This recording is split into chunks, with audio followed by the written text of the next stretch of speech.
Magandang araw mga kababayan at mga kapwa Pilipino sa buong Pilipinas at sa buong sanlibutan, lalo na po ang ating mga kababayang OFW sa ibayong dagat. Pagpalain po kayong lahat ng dakilang Ama sa araw na ito habang kayo ay nanonood sa aking video message na ito.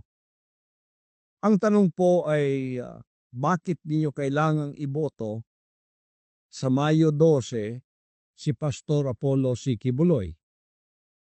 Boto po ninyo sapagkat gusto ko pong kayo ay makaranas ng isang bansa na malaya sa korupsyon at malaya sa mga opisyal na nang-aabuso ng kanilang kapangyarihan at autoridad na ipinagkaloob sa kanila. At aasahan po ninyo ang aking pangakong ito. Hindi po ako pwedeng kainin ng sistema, ng politika. Ako po'y narito para ayusin natin ang Pilipinas at ito'y ipalakad sa tamang daan ng pamamahala. Kaya maasahan po ninyo ang aking pangakong ito na hindi magbabago. Hindi ako tumakbo para sa pera, hindi ako tumakbo para sa pabor, hindi po ako tumakbo para sa ambisyon. Ako po'y narito, ipinagkaloob ng Diyos ang pagkakataong ito na hindi ko inaasahan sapagkat may plano ang ating dakilang Ama sa pag-ibig sa inyo na ituwid natin at ayusin natin ang bansang Pilipinas. Tulad ng sinabi ng isang pamosong Indian actor, may ugali kang questionin ang lahat ng bagay. Kapag namimili ka ng grocery, kino-question mo ang mga binibili mo. Purong harina ba ito? May halo bang bato ang bigas? Nagbubula ba ng maayos ang sabon na ito? Kapag bumibili ka ng motorsiklo o sasakyan, tinatanong mo kung ilan ang tinatakbo nito kada litro. Maayos ba ang after-sales service? Kahit ballpen lang ang bibilhin mo, ang dami mo pa ring tanong. Lahat na lang kino-question mo palagi. Maliban sa isang bagay, kapag pumipili ka ng namamahala ng gobyerno. 5 oras, ang dami mong tanong sa isang katol na tumatagal ng 5 oras. Mausok ba ito? Mabaho ba ito? Talaga bang pumapatay ito ng lamok? Pero kapag pipili ka ng gobyerno na manunungkulan sa 6 na taon, wala kang tanong ni isa. Kaya nananawagan ako, questionin mo ang pipiliin mo. Huwag bumoto dahil sa takot, dahil sa pagdududa, dahil sa perang ibinayad sa iyo, o dahil sa relihiyon, lahi o komunidad. Tanungin mo ang mga kumakandidato sa boto mo. Ano ang gagawin nila sa susunod na 6 na taon? Paano ang edukasyon ng mga anak ko? Paano nila ako matutulungan makahanap ng trabaho? Kapag magkasakit ako, ano ang mangyayari sa pamilya ko? Paano nila pauunlarin ang bansa sa 5 taon?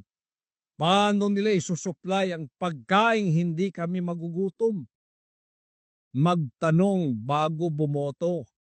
Ang daliri ginagamit mo sa pagboto, itutok mo sa kanila at magtanong.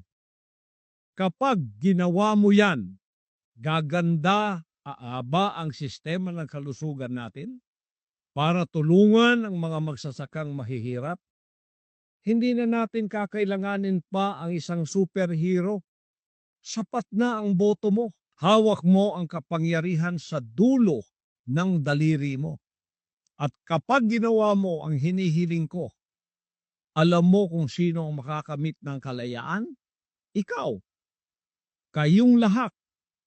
Kalayaan mula sa kahirapan, kalayaan mula sa inhustisya, kalayaan mula sa korupsyon.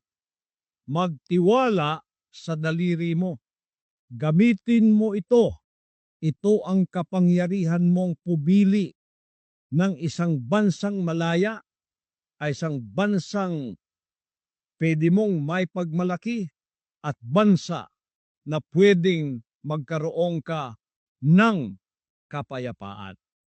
Kaya, kaibigan, kababayan, panahon na po ito para ating gamitin ang kapangyarihang ito.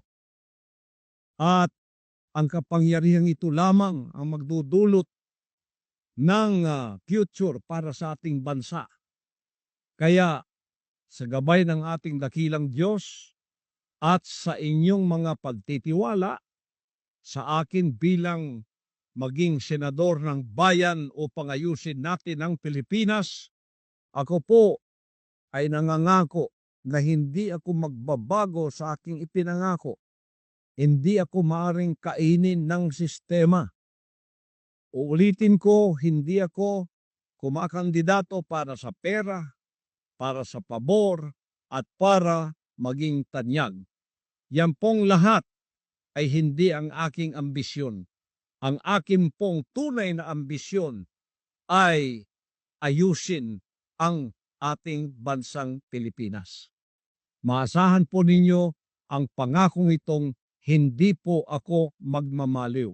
Sa gabay ng ating dakilang Diyos at sa kapangyarihan ng inyong pagboto, gamitin ang daliri ito para sa isang maunlad, mapayapa at malayang bansang Pilipinas. Ako po si Pastor Apollo C. Kibuloy, 53, number 53, 53 sa inyong balota. Ayusin natin ang Pilipinas. Salamat po, pagpalain kayong lahat ng ating dakilang Diyos, ngayon at magpakailanman.